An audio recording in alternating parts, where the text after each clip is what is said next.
हरि ओम सहस्रशिरेखा पुरुषः सहस्रक्षः सहस्रपात स भूमिगुं सर्वतस्मृतवात्यतिष्ठद्दशाङ्गुलं पुरुषाये वेदगुं सर्वं यद्भूतं च भाव्यं माहुता मृतदवशेषान् जदान्य ज्ञातिरोहति तावनस्य महिमातो ज्यायांश्च पुरुषः पादस्य विश्वभावो तानि त्रिपादशयामृतं दिवि। मैं सहायक प्रोफेसर डॉक्टर धर्मेंद्र तिवारी, वेद विभाग जूथालाल संस्कृत महाविद्यालय मझौलिया, पश्चिमी चंपारण। मैं आज हिंदू संस्कार के 8वें अध्याय में हम लोग आज विवाह संस्कार के बारे में विचार विमर्श करेंगे कि विवाह शब्द का अर्थ क्या है, इसका महत्व क्या है, इसका प्रयोजन क्या है, इस या कब से प्रारंभ हुआ, इसके उद्भव और विकास महत्व के बारे में हम लोग विचार विमर्श करेंगे। तो सबसे पहले विवाह प्रकरण में हम लोग विवाह के महत्व को समझेंगे, अध्ययन करेंगे, विचार विमर्श करेंगे। तो विवाह का हिंदू संस्कारों में सर्वाधिक महत्वपूर्ण स्थान है। अधिकांश गृह सूत्रों का आरंभ विवाह संस्कार से होता है, क्योंकि वह समस्त गृह यज्ञों व संस्कारों का उद्गम अथवा केंद्र है। वे पहले से ही हम मानकर चलते हैं कि साधारण परिस्थितियों में समाज प्रत्येक व्यक्ति के विवाह कर गारहस्थ जीवन व्यतीत करने की अपेक्षा करता है। उनके भी पूर्व वैदिक काल में, जबकि अपने कर्मकांड व विधि विधानों का सहित बहुत थोड़े ही संस्कार अस्तित्व में आए थे, वैवाहिक रीति रिवाजों का विकास हो चुका था और ऋग्वेद तथा अथर्ववेद में उन्हें काव्यमय अभिव्यक्ति प्राप्त हुई थी। घर का मधुर तथा स्नेहमय वातावरण, पत्नी के साथ विवाहित प्रेममय जीवन तथा इसके फलस्वरूप होने वाली संतान का पालन पोषण वैदिक आर्यों को अत्यंत प्रिय थे। अतः अति प्राचीन काल में ही विवाह को अत्यंत महत्वपूर्ण स्थान प्राप्त हो चुका था। धार्मिक चेतना का विकास होने पर विवाह निरी सामाजिक आवश्यकता ही नहीं रहा, अपितु वह प्रत्येक व्यक्ति का एक अनिवार्य धार्मिक कर्तव्य समझा जाने लगा। स्मृतियों के काल में आश्रम व्यवस्था को ईश्वरीय माना जाने लगा और फलस्वरूप उसका पालन करना प्रत्येक व्यक्ति का पवित्र धार्मिक कर्तव्य हो गया। गृह सूत्रों तथा धर्म सूत्रों से विदित होता है कि नैष्ठिक ब्रह्मचारियों की संख्या अत्यंत परिमित थी तथा अधिकांश युवक विवाह कर गारहस्थ जीवन व्यतीत करते थे। स्मृतियाँ आश्रम व्यवस्था का पूर्णतः समर्थन करती तथा इस बात का दृढ़तापूर्वक प्रतिपादन करती है। अन्य प्राचीन देशों में भी विवाह को अत्यंत सम्मानित स्थान प्राप्त था। इज़राइल की जनता में भी इसका आदर उन्हीं कारणों से था जिनसे हिंदुओं में, जैसे आगे चलकर मसीहा विषयक भविष्यवाणियों के युग में दमन व अत्याचार से यहूदी जाति की रक्षा करने वाले मसीहा उत्पन्न होने की महत्वपूर्ण संभावना के कारण विवाह को और भी सम्मानित स्थान प्राप्त हुआ। किंतु ईसाई धर्म का मत इस विषय में उक्त विचारों के प्रतिकूल है। इसमें किसी भी युक्ति संगत संदेह के लिए स्थान नहीं है कि विवाह के विषय में आरंभिक ईसाई पादरियों के विचार संतपाल की धारणाओं से अत्यंत प्रभावित थे। इस महान धार्मिक नेता के विचार इतने प्रसिद्ध हैं कि केवल अपेक्षाकृत अधिक महत्वपूर्ण विचारों का ही उल्लेख करना यहाँ पर्याप्त होगा। वे लिखते हैं कि तथापि भ्रष्टाचार के निरोध के लिए प्रत्येक पुरुष की अपनी पत्नी होनी चाहिए और प्रत्येक स्त्री का अपना पति होना चाहिए। किंतु इस संदिग्ध स्वीकृति के तुरंत पश्चात वे आगे कहते हैं किंतु यह केवल अनुमति मात्र है, आदेश नहीं, क्योंकि मैं चाहता हूँ कि सभी पुरुष मेरे समान हों। अतः मैं अविवाहित पुरुषों और स्त्रियों से कहना चाहता हूँ कि यदि वे मेरे समान नियमों का पालन कर सके तो अति उत्तम, किंतु यदि उन्हें यह क्षमता न हो तो उन्हें विवाह कर घर बसाना चाहिए, भ्रष्टाचार को दूर करना चाहिए, संतति पैदा करनी चाहिए। अब उद्भव, तो विवाह का उद्भव कब से कैसे क्या हुआ? तो विवाह संस्कार जैसे महत्वपूर्ण अवसर की ओर स्वभावतः ही जनसाधारण का ध्यान अधिकाधिक आकर्षित करता हुआ तथा विभिन्न प्रकार की अनेक प्रथाएं उसके चारों ओर केंद्रित हो गई। किंतु वैवाहिक विधि विधानों के विकास के पूर्णतः यथार्थ ज्ञान के लिए यह समझना आवश्यक है कि उनका उद्भव किस प्रकार, क्यों और किन परिस्थितियों में हुआ। उन परिस्थितियों में जिनमें विवाह संस्था का विकास हुआ, वैवाहिक कर्मकांड के स्वरूप व प्रकृति को एक विशेष ढांचे में ढाल दिया गया। विवाह शब्द का तात्पर्य स्त्री और पुरुष के उस संबंध से है जो मैथुन के साथ ही समाप्त नहीं हो जाता, अपितु उसके पश्चात भी जब तक उत्पन्न शिशु स्वयं अपनी आवश्यकताओं की पूर्ति करने योग्य नहीं हो जाता विद्यमान रहता है। यह स्पष्ट है। प्राग विवाह स्थिति, पहले के समय में विवाह की स्थिति क्या थी? इस प्रसंग में भारतीय इतिहास के प्राचीन युगों में विवाह संस्था विकास का अध्ययन उपयोगी होगा। यह स्मरणीय है, किंतु हिंदू वैवाहिक विधि विधान एक पति पत्नी व्रत को सामान्य सत्य मानकर चलते हैं। ऋग्वेद कालीन समाज में परिवार संस्था दृढ़ता पूर्वक प्रतिष्ठित हो चुकी थी, जो यौन संबंधों की प्राग वैवाहिक स्थिति में संभव नहीं था। वैदिक साहित्य में यौन संबंधों की स्वेच्छाचारिता का कोई उदाहरण नहीं मिलता है। अब वास्तविक विवाह, यह समझना भ्रम है कि अति प्राचीन काल में यौन संबंध स्वेच्छाचारी तथा पूर्णतः अनियमित था। प्रसिद्ध मानव शास्त्री आदिम मानव सभ्यता विषयक अपने व्यापक तथा गंभीर ज्ञान के आधार पर इस निष्कर्ष पर पहुँचे हैं कि प्राचीनतम काल में भी स्त्री और पुरुष के बीच यौन संबंध स्वेच्छाचारी नहीं था।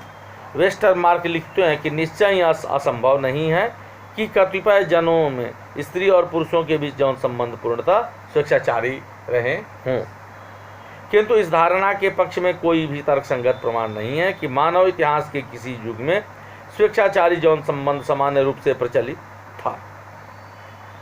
अब विवाह के प्रकार, यौन संबंधों की साधारण स्थिति पर विचार करने के पश्चात यह देखना है कि युवक तथा युवती गारस्थ जीवन व्यतीत करने के लिए किस प्रकार संयुक्त होते थे। स्मृतियों ने ऐसे 8 प्रकारों को मान्यता प्रदान की है। यानी विवाह के बारे में बताया कि विवाह जो है सो 8 प्रकार के होते हैं। वे इस प्रकार ब्रह्म विवाह, दैव, आर्ष, प्रजापत्य, आसुर, गांधर्व, राक्षस विवाह तथा पैशाच विवाह। यदि इनमें से अनेक प्रकार का मूल वैदिक काल में भी मिलता है, किंतु प्राग सूत्र साहित्य में उनका इस रूप में उल्लेख नहीं किया गया है।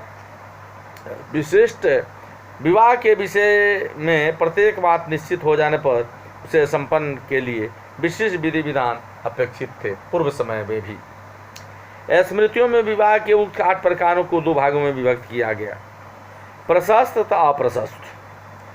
ब्राह्मो दैवस्तथैवार्ष, प्रजापत्यस्तथासुरः, गांधर्वो राक्षसश्चैव, पैशाश्चाष्टमोद्धमः।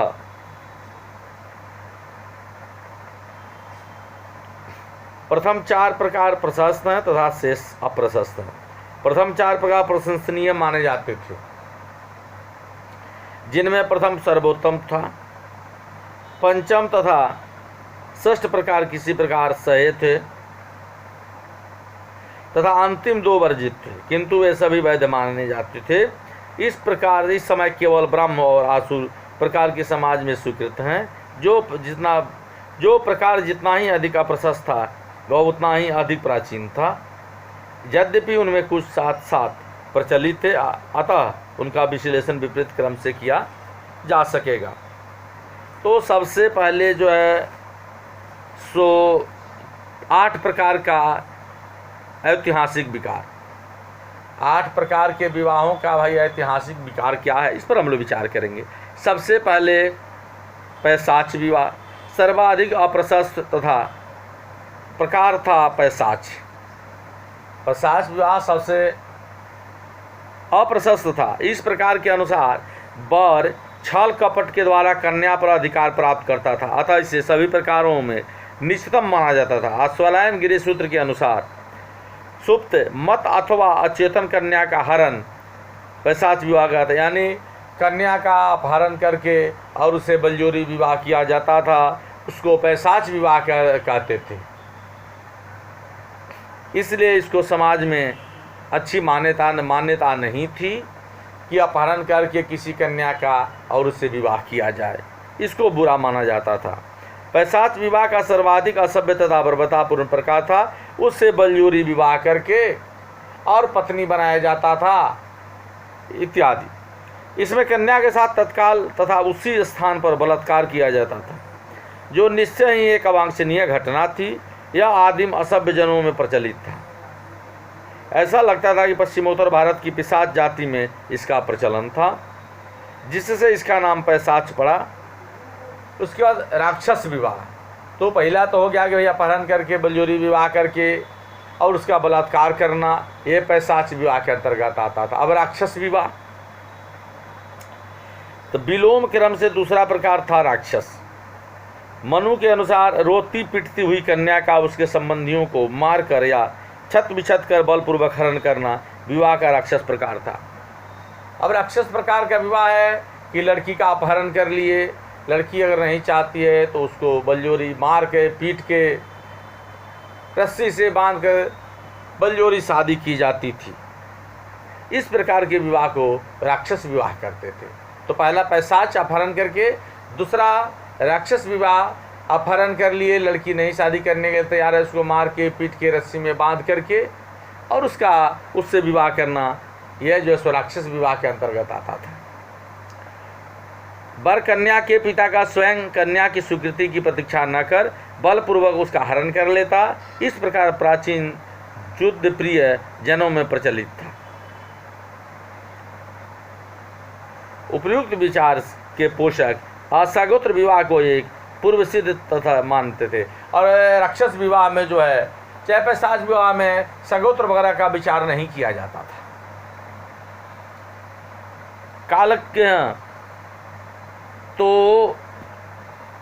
कालक्रम से जब विविध जन्मभूमि पर अस्थायी रूप से बस गए, समाज से हरण विवाह प्राय उठ गया,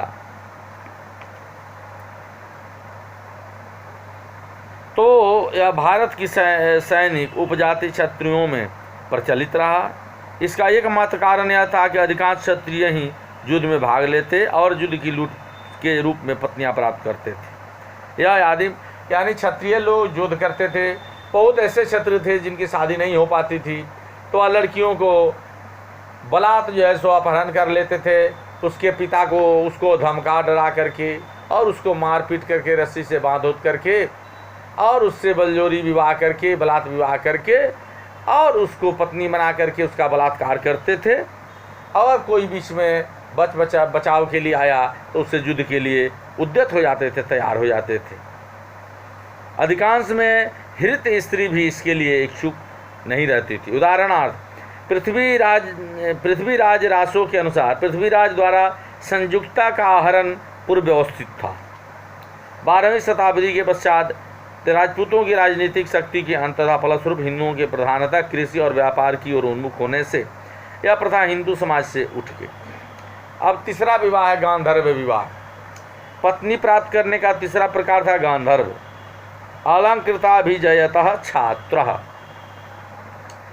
आशुलायन के अनुसार विवाह का वह प्रकार जिसमें पुरुष और स्त्री परस्पर निश्चय कर एक दूसरे के साथ गमन करते हैं, अर्थात गांधर्व विवाह करते हैं।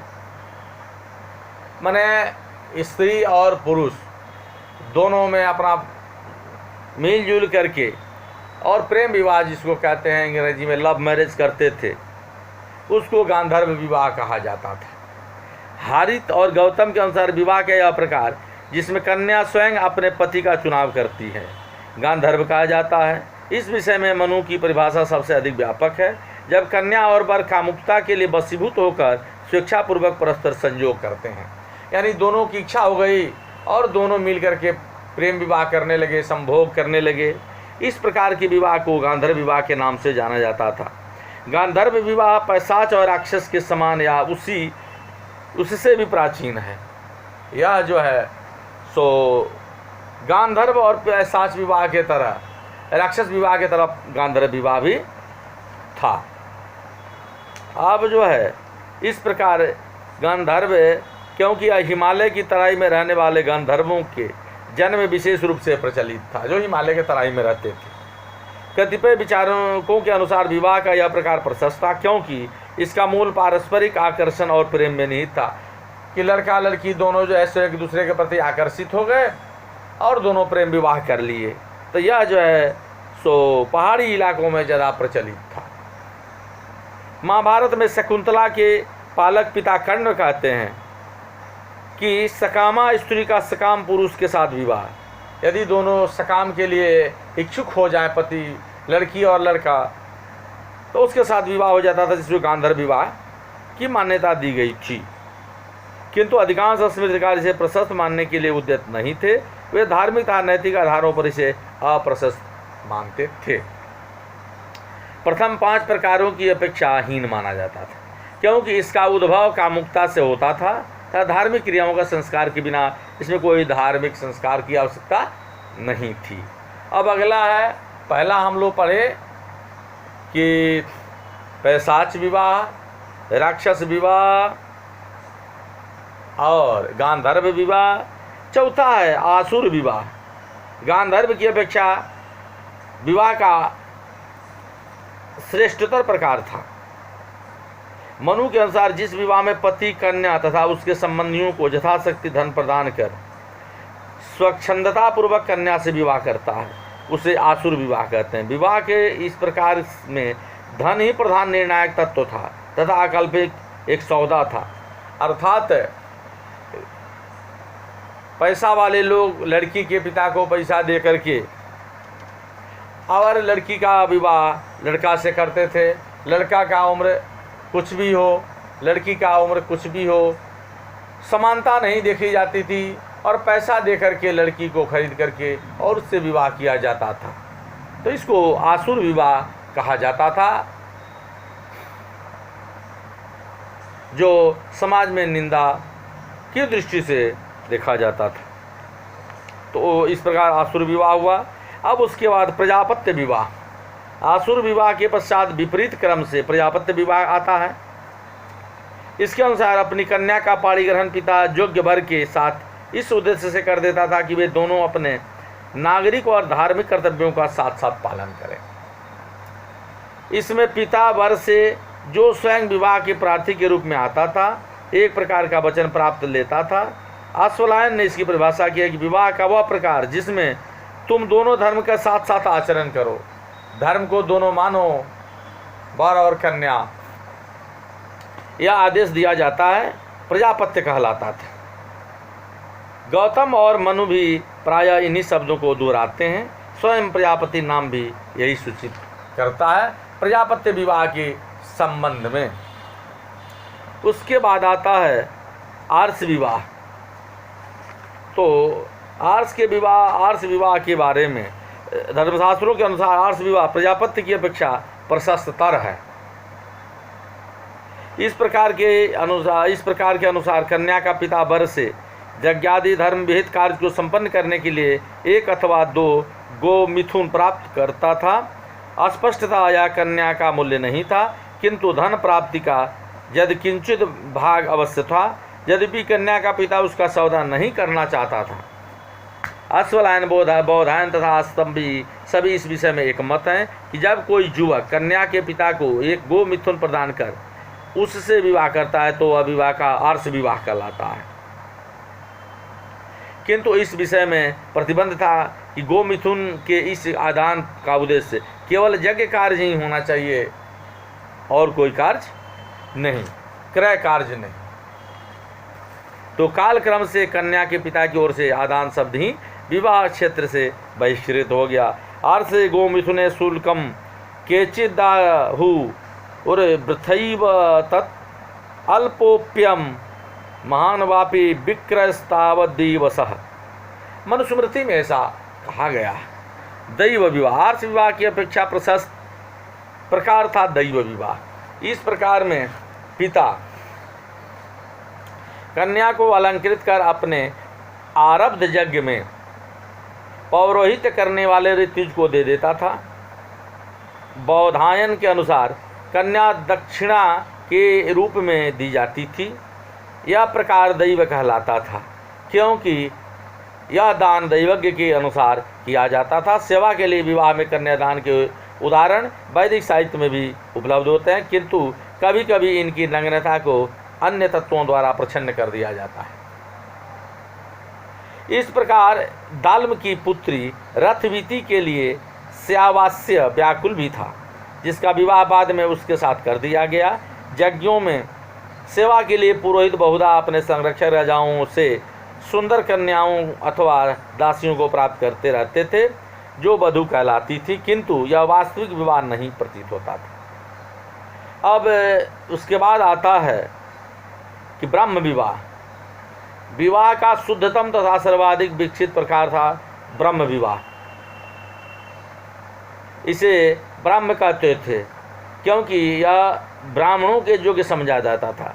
इसमें पिता विद्वान अथवा शील संपन्न वर्ग को स्वयं आमंत्रित कर तथा उसका विधिवत सत्कार कर उससे शुल्क आदि स्वीकार न कर दक्षिणा के साथ यथाशक्ति वस्त्राभूषणों से अलंकृत कन्या का दान करता था।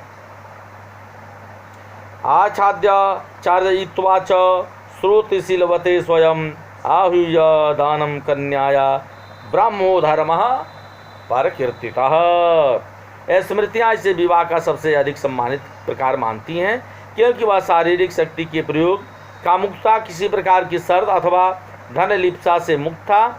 इसमें सामाजिक शालीनता का पूर्ण रूप से पालन किया जाता था। धार्मिक विचारों पर ध्यान रखा जाता था। अपनी प्रकृति से ही विवाह का यह प्रकार अति प्राचीन नहीं हो सका, क्योंकि इसके लिए सामाजिक अभ्यासों की सुदीर्घ संस्कृति अपेक्षित है। किंतु इस प्रकार के अस्तित्वों का संकेत हमें वैदिक काल में भी प्राप्त होता है। ऋग्वेद में वर्णित सोम के साथ सूर्या का विवाह ब्रह्म विवाह का पूर्व रूप है। यह प्रकार आज भी प्रचलित तथा भारत में सर्वाधिक लोकप्रिय है, यद्यपि इसमें दहेज की निंदनीय प्रथा का भी प्रवेश हो गया है। कतिपय अन्य प्रकार, इसके अतिरिक्त विनिमय विवाह, सेवा विवाह आदि के अन्य प्रकार भी प्रचलित थे, जिनका स्मृतिकारों तथा धर्मशास्त्रियों ने उल्लेख नहीं किया है। विनिमय विवाह हिंदू समाज में आज भी प्रचलित है। लोकप्रिय प्रकार, ब्राह्म तथा आसुर विवाह के ये दो प्रकार ही वर्तमान हिंदू समाज में प्रचलित है। प्रथम प्रकार में कन्या का पिता अथवा अभिभावक इस प्रयोजन के लिए विशेष रूप से निमंत्रित व्यक्ति को उससे बिना कुछ अपनी कन्या विवाह में दे देता था। दूसरे प्रकार में कन्या का पिता वर से उसका मूल्य स्वीकार करता है। आसुर विवाह में धार्मिक क्रियाओं की अनिवार्यता, विवाह की किसी प्रकार से क्यों न किया जाए, उसकी वैधता के लिए धार्मिक विधि विधान तथा कर्मकांड अनिवार्य थे। वशिष्ठ तथा बौधायन के अनुसार यदि किसी कन्या का बलात् अपहरण कर लिया गया हो, किंतु मंत्रों से विधिवत संस्कार न किया गया हो, तो उसका विवाह किसी अन्य व्यक्ति के साथ विधिवत किया जा सकता है। गांधर्वादी पैशाचांत विवाहों में तीनों वर्णों को अग्नि के समक्ष वैवाहिक क्रियाएं पुनः करनी चाहिए। अब विवाह की सीमाएं। विवाह से संबंधित एक अन्य प्रश्न था, वर और वधू के परिवार की परीक्षा। सेनाट के अनुसार आर्य लोग विवाह के विषय में सुवर्ण तथा असगोत्र विवाह होने दोनों नियमों का अनुसरण करते थे। रोमन विधि की सेनाट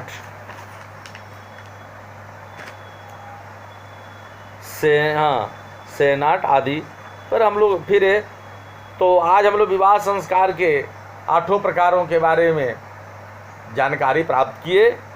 अब हम लोग अगले दिन गोत्र संबंधी विवाह में क्या विचार करना है या नहीं करना है, या क्या होता था नहीं होता था, इस पर हम लोग विचार विमर्श करेंगे। आज हम अपनी वाणी को यहीं पर विराम देते हैं। जय हिंद, जय भारत, धन्यवाद।